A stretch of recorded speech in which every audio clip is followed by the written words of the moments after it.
Okay, thank you very much, and hello everyone. Thank you for staying here for the last session. Hopefully we'll make it fun, engaging, keep you guys awake, interactive. We obviously have the questions through Slido, so if you guys have anything to add, please feel free, drop a line through there. We'll spend a few minutes going through those questions as well. But I think what we can do is we can just start off with each of our panelists, just briefly, quick summary, who you are, where you're coming from, and then we'll start delving into the questions a bit further. So, Stanley, on to you.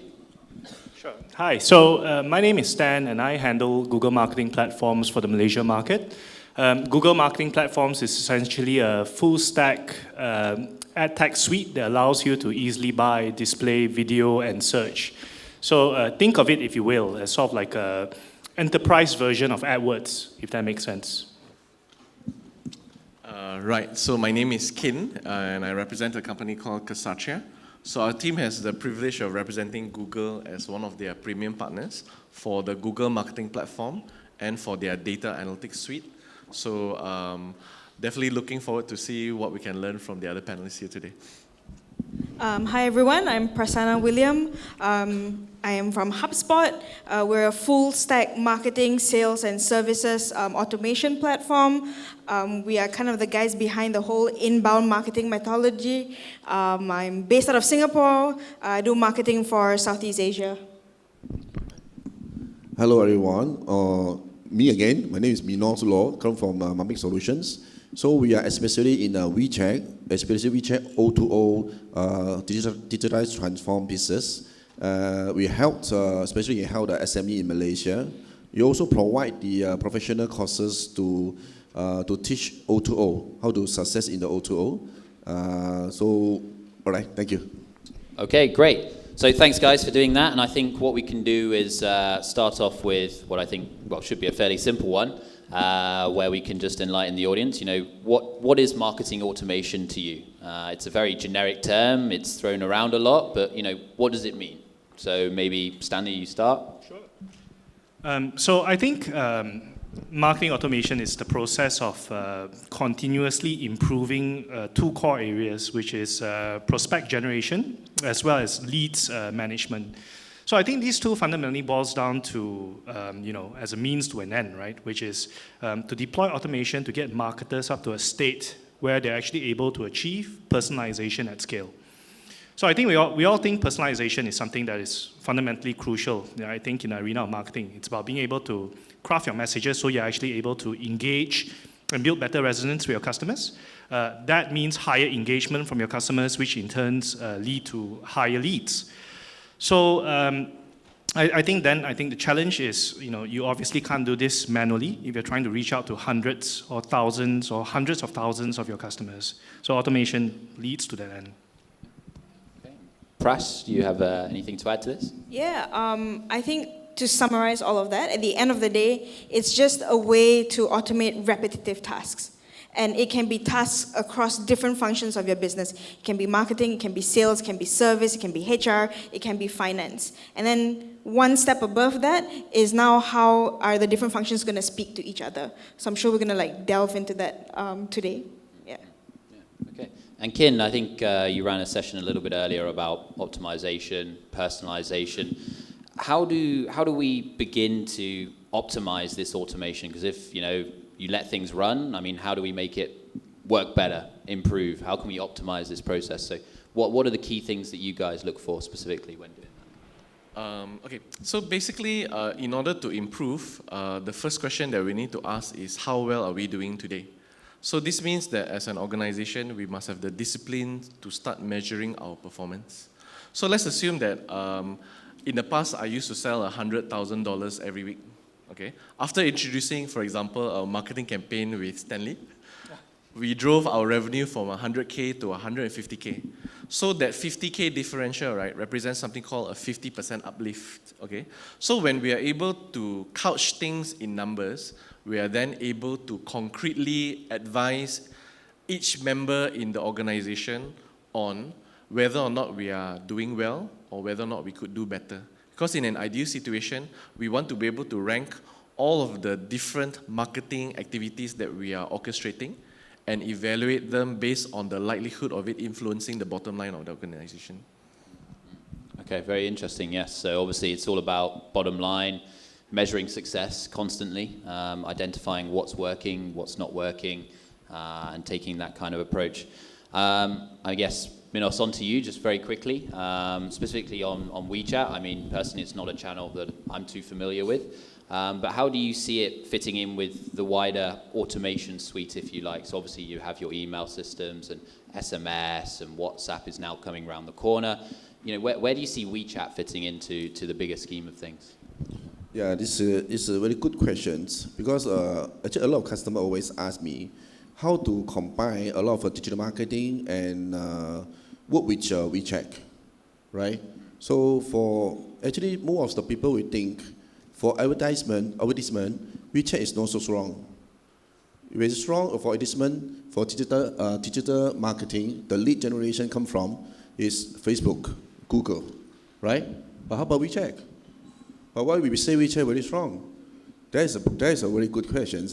There's an answer is WeChat actually in Malaysia right now is very strong for the how to remain your customer, remain your leads, how to transform your lead, become your loyalty customer. There's a part how to work together. So automation marketing, that's we want to design, depend your business. Why is the digital marketing and why is the system is suited for your business? No need to repetitive the tasks and can save the cost, save the time consuming, and get the result what you want. That is, remain your loyalty customer, to stick with you. Okay, they love you. They stay with you for long term. There's a WeChat to play the role very important in this site. So very good for stickiness, increasing that stickiness and automating that stickiness, I guess. Okay, so Prash, I mean, obviously being part of HubSpot, inbound marketing, very, very crucial nowadays. Where do people begin? You know, it's a big topic. You know, if I'm coming to you, let's say I've got a new e-com site that I want to start some marketing automation on, because I've heard it's something that I should do. You know, where do we start? Yeah, so I'm really glad with what Kin said as well. Like, before you can optimize and like just jump into it, you need to know what you're optimizing for. And then that ties in very nicely into inbound marketing. So the analogy there is we have a funnel, as we call it, and we map out the different stages someone is in. Right, so if you have, like you said, if you have an e-commerce website, people don't just like directly come into like a product page and buy it unless they've done some research somewhere. So they're probably a website visitor first. Once they're a website visitor, you're probably trying to capture an email address. They drop their email address, they become a subscriber. But then they're probably reading your blog or seeing your newsletter. It doesn't mean that they're going to buy. They're not a lead. But once they come to like a product page, click into it, read some reviews, and abandon the cart, then you're like, oh, these guys are a lead because they're closer to buying. So if you see where I'm going is there's actually a customer journey. So how we think about it in HubSpot is marketing automation is not a standalone strategy. Actually, it's an enabler. So once you've mapped out this entire journey, you can then go in and see like, I am so good at getting subscribers, but they're not becoming leads. So this is where now I'm going to get marketing automation and fix that weakness in my funnel. So I'm going to set up like an email nurturing sequence, for example. Then you're like, okay, now I'm getting all these leads, but you know, they're not purchasing. So that's another weak point. So you know what? I'm going to set up a abandoned cart automation. So the way we like to think of it is first map out that whole journey, and then look at the data and see what are the weak spots, and then use marketing automation to target in those areas instead of like buying every single product out there and like plugging it into it and then hoping it gets used, right? So work the other way around, like plan it out first. Yeah. So taking a much more strategic approach, actually looking into data, delving into data, finding key areas of weakness, and I say weakness or drop-offs or abandonments and drop-off rates, and essentially implementing automation strategies to solve it or help with it. No, that's a very valid point. I mean, I guess, maybe you can elaborate a bit more on this in terms of like implementation of a platform or something like this, being a partner of Google. A lot of questions that are sometimes asked is, okay, how do I unify this journey? How do you know that this is one person on your website, but then how do we reach them with ads? I mean, how do we automate this process and make sure, we're not spamming these guys, right? I mean, spam is a very bad experience. We don't want to come across as spammy, so how do you manage that through automation? Understand. Okay, so let's just split it into a few problems first. The first part of the question was alluding to how do we differentiate each individual who has arrived on your website or app. So the good news here is this: if you use something called Google Analytics, Google will already assign a unique ID to each individual who arrives. As long as they don't clear their cookie or their cache, we are able to uniquely identify each individual. Okay, so that's the good news. The second thing is if you onboard a best practice whereby you keep track of the customer journey. For example, let's assume that I was visiting this site called Domino's. Okay, so this particular site, I spent a lot of time looking at the Hawaiian pizza. Okay, then I also checked out the Hawaiian pizza with an additional cheesy crust. Okay, so then after that, my baby started crying. I have to change the diaper, and I totally forgot about it. Okay, this is usually what will happen in our day-to-day life. So the question here is this: I have just exhibited my interests through my actions on the website for Domino's, and actually Domino's was able to see this. But if Domino's chose not to follow up with me, it becomes a lost opportunity. Okay, but if someone, for example, on the marketing team of Domino's built a segment like this, for people who have come in the last, let's say, 6 hours, okay, and have expressed interest in the Hawaiian pizza together with our cheesy crust, how many people exhibited this kind of behavior? Google will say it seems as though there were about 100,000 people.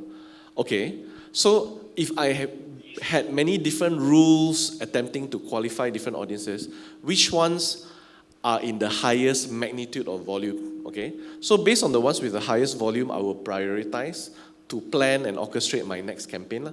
So let's just assume that the one with the Hawaiian pizza and the cheesy crust was the most significant. That will allow me to then plan and run a campaign, specifically follow up with all of those individuals who have exhibited that particular interest, and allow me to increase the likelihood of consideration and the sale. So this is typically what will happen on Hubspot as well. Because inbound marketing is a very fancy term for saying that I've collected your details before, and I'm choosing as a brand to follow up. Outbound marketing means that we are fishing you for details, hopefully so that you have expressed interest, then I can follow up. So it's actually a process of acquiring and accumulating leads so that you can actually plan your next action. Can I just add on to that, like really quickly? I do think that if I take a step back, I think the key first premise that you want to do when you think about automation and getting better efficiency, which is the real end goal, is to consolidate where you can. To the point of the consolidation then allows you to get as close to being able to get a unified view of the end user.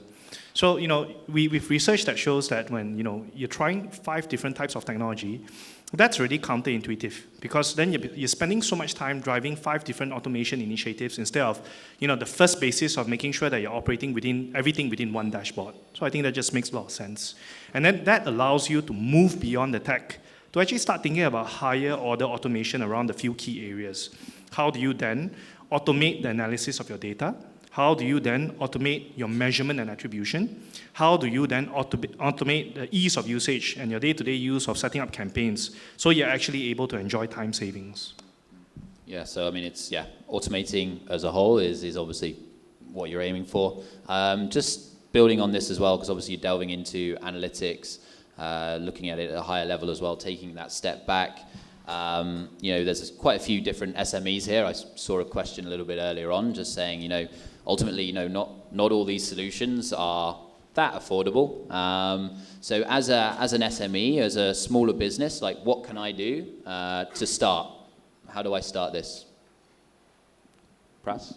Yeah, I think it comes back again to what we all mentioned previously. It's like knowing what you want out of it as well. So for example, if you're an e-commerce business, maybe pick like 3 areas in which you want to focus. So if you're going to say like website conversions, getting subscribers is one, So you lock that down. You say, my next one is maybe shipping. So I want to make sure that we nail our shipping, that it's good. I want to be on top of like how long it takes. Are people dropping off because shipping just takes way too long? And then, pick one other thing. Then you're able to pick tools that are going to match that for that time period. So you work together as a team because, exactly as Stanley said, is marketing automation, and as a marketer, you don't work in silo.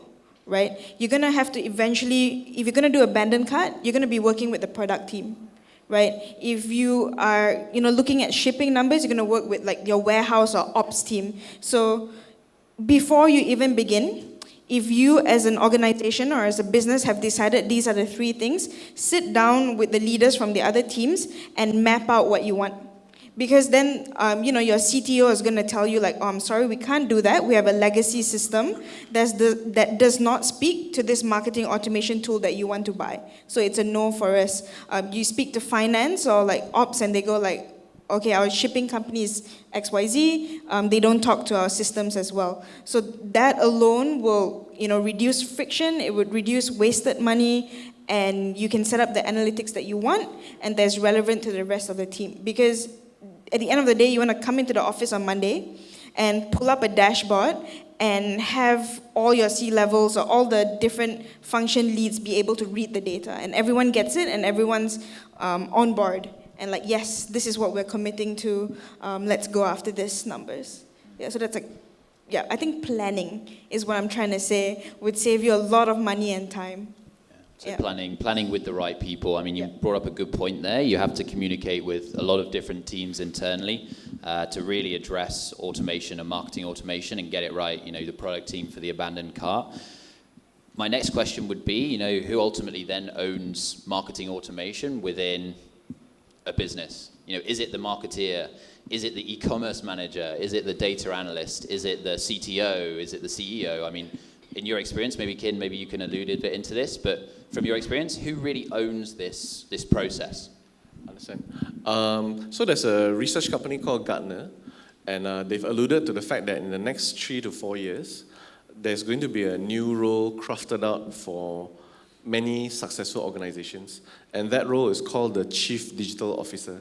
So this role, right, sits in between of the CTO and the CMO. Okay, so traditionally when we talk about platforms, right, it sounds as though it's an engineering process. Okay, but the thing is, all of these platforms, right, need to achieve a sales and marketing outcome. So the person who typically controls it needs to understand how marketing is done, and he needs to be willing to stick his neck out to say that if I'm going to execute this is why we're going to do it this way, and I'm going to be accountable for it. Okay. So in order to do this person must be able to understand both technology and marketing so that he can fully leverage the platform and also understand the risks involved so that he's able to jump in and make informed decisions. So what we've observed in the market is the fact that over the last few years, if in the absence of the Chief Digital Officer, the sales and marketing teams are starting to step up. They are starting to take more and more accountability, simply because technology has always been seen as something called a cost center. We spend money and it needs to be done, okay? But in order to turn this into a profit center, we must always drive a commercial outcome. And the people traditionally vested in this discipline is always sales and marketing. Anyone want to add on to that? Yeah, I think it's just really interesting, and I think, Kin, you're absolutely right. The first step in terms of actually driving this sort of transformation is to get the C-level buy-in, and you need that C-level sponsorship because obviously what you're introducing now is transformational. The reality out there in the market, and we're talking about multinational companies, is also not as well oiled as we think it would be, to be perfectly honest. I think the fact is that you've got this kind of new marketing tech, this sort of new ad tech tools, they've obviously generated the need for new skill sets. So what you really see out there in the market today is really the emergence of this sort of like tech team that's sort of like a hybrid between tech and marketing. And then you've got like your proper marketers. And I think it's going to get a little bit worse before it gets a little bit better, because in that itself right now, you have sometimes this kind of siloed environment, tech teams who are, the onus is being put on them to actually drive business decisions. And that can be a bit frustrating because then they start to lead with the shiny new toy concept. So it's a bit counterintuitive because I think a big part of my conversations with marketers has always been to tell them to like, hang on, let's reverse this. Before you start with this tech, can you check you've covered these particular areas? Because alarm bells start to ring if someone comes to me and says, I want automation and big data, and not saying, I want to actually save costs because I'm spending 50% of my time over here setting up campaigns and not enough time in terms of deriving insights. The use case is ultimately has to be very business driven. So I think it's a bit of an evolution because you've got marketers on the other side of the spectrum. These are the guys with the brilliant basics. These are the guys who sort of know how to identify USPs. They know how to craft segments. They have that kind of creativity, put science and art together. And they're looking at the tech guys and going like, I don't want anything of this. I don't want anything to do with this. So it will, and I do think that it will eventually. Those functions will merge, and I think it boils down to that C-level sponsorship to sort of like bring everybody together. And in terms of obviously the C-level buy-in, it's crucial because they drive strategy.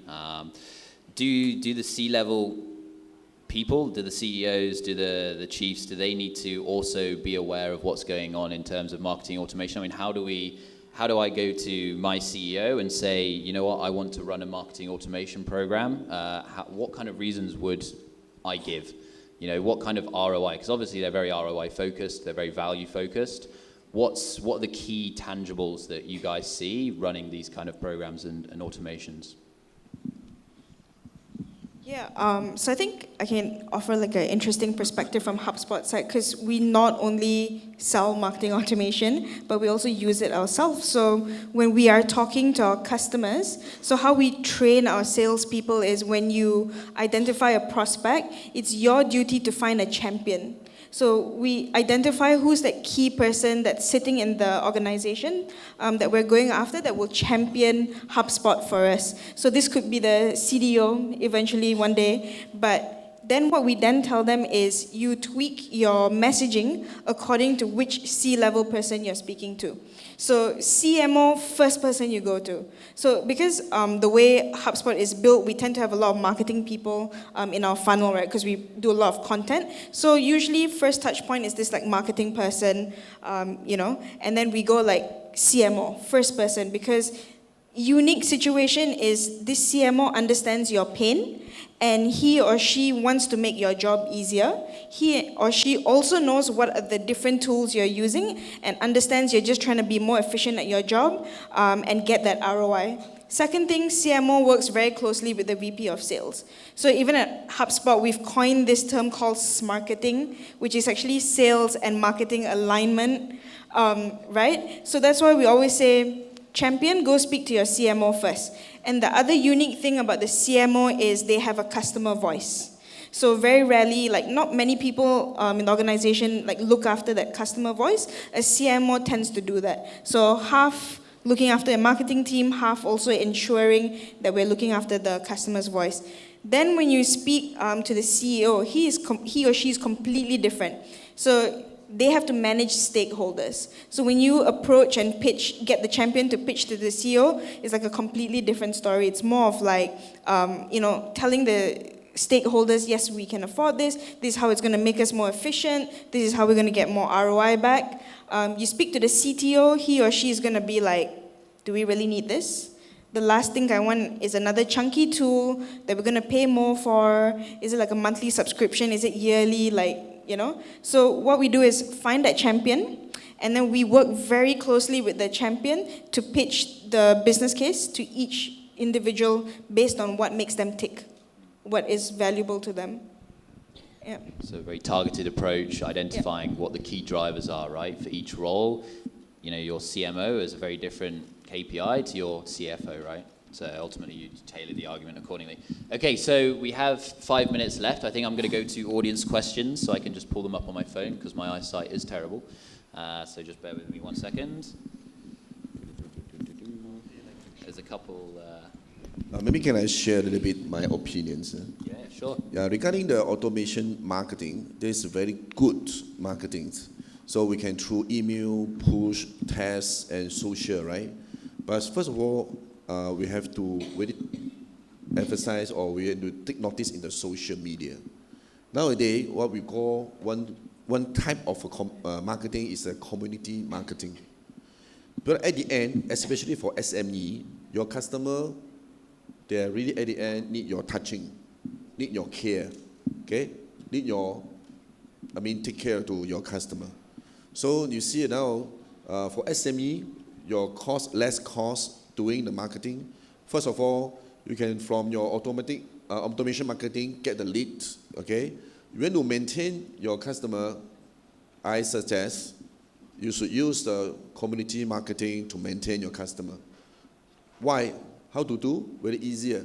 Just make the social group, like WeChat group, WhatsApp group, Facebook group, to keep in touch with them and direct communicate interactive to them in personalized P2P.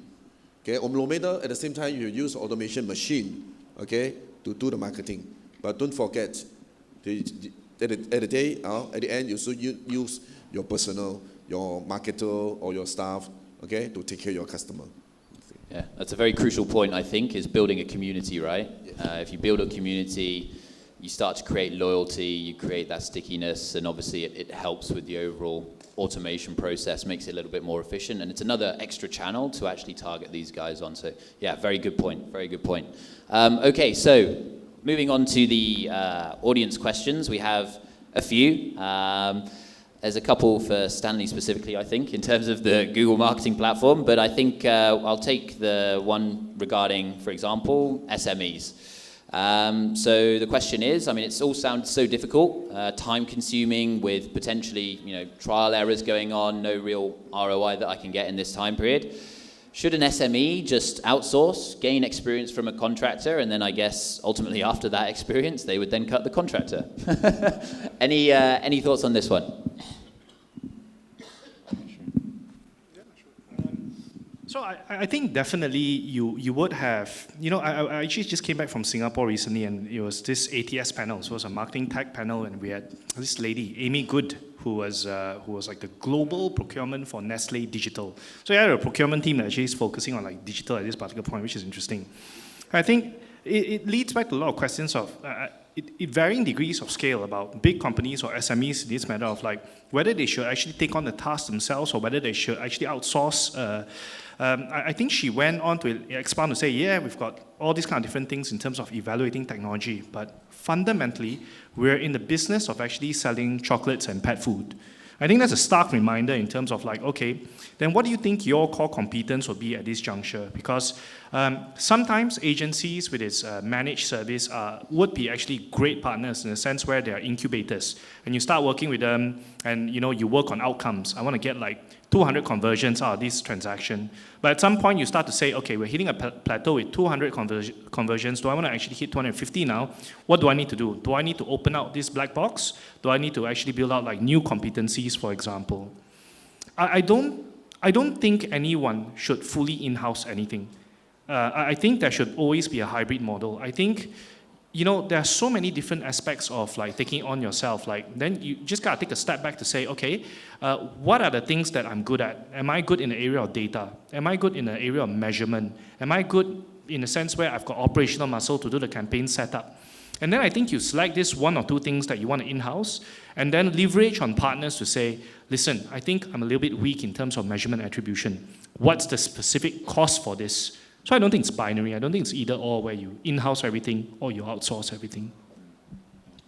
If I may add to that, the basic principle of outsourcing refers to the fact that if it is cheaper for me to pass it to someone else and he can do a better job, therefore it makes logical sense for me to consider this. So for different people, the only way to find out whether or not someone else can do it better than you is if you take the time to roll up the sleeves and try it yourself. But we all acknowledge that sometimes as a business owner or working in an organization, you might have different priorities.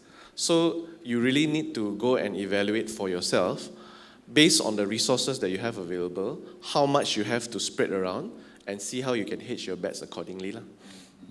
Yeah, I think it's a very good point. Stick with what you're good at. It's always good to learn and grow as a company and develop, but ultimately if you're selling chocolates, your job is to sell the chocolate, not create technology behind, marketing it. So I think it's a very good point. I think this brings us to a close. I don't think we have any time for any other questions, so I just want to thank you all for taking the time here today. Answering good questions, going through hopefully some insightful things for you guys. I hope we answered a lot. Obviously the guys will be here, so if there are any further questions, just feel free to grab them. But I just want to give a quick round of applause to the panel, please. Thank you. And there you have it, ladies and gentlemen. Make some noise for Christopher Lowe, Stanley Lim, Chan Kin Peng, Prasana William, and Minos Lowe. Thank you so much once again for joining us here today.